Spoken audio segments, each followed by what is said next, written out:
Những bạn nào nằm trong đội tổng kết văn nghệ cuối năm vừa rồi, các bạn tí nữa là các bạn ở lại gặp cô.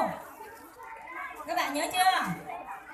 Những bạn nào mà chúng ta trong đội văn nghệ cái hôm mà chúng ta làm lễ tổng kết năm học đấy, là tí nữa các con lên trên đây để gặp cô nha.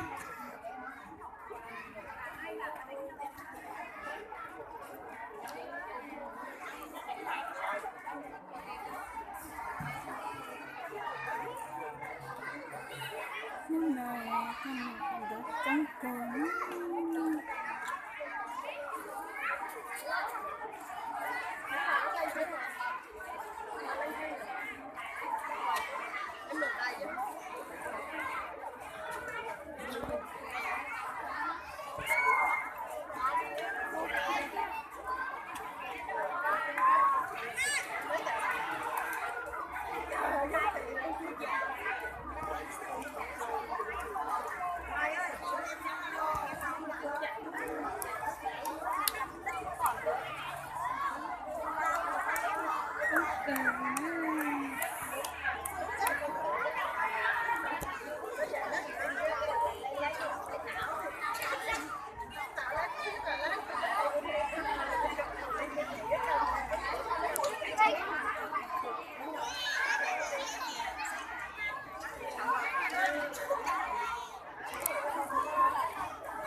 Rồi các bạn chú ý lắng nghe cô nhạc này.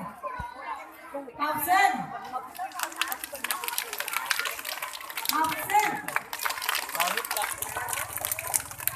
các bạn chú ý nghe cô nhạc này.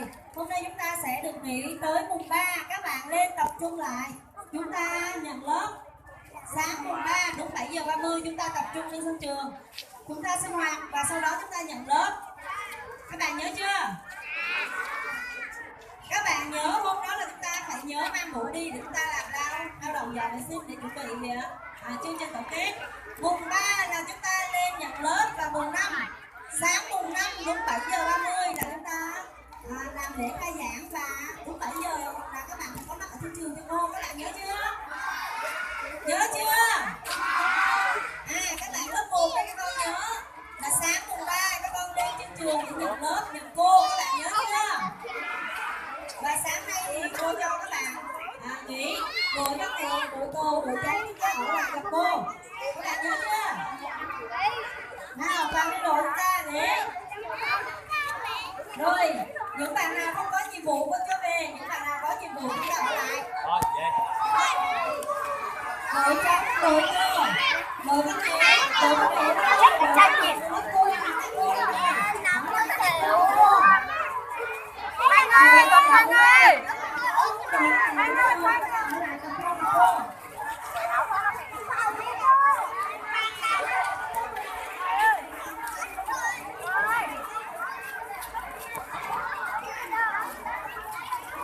cô thông báo những bạn nào mà chúng ta thi lại sáng mùng 3 chúng ta lên để thi lại luôn nha.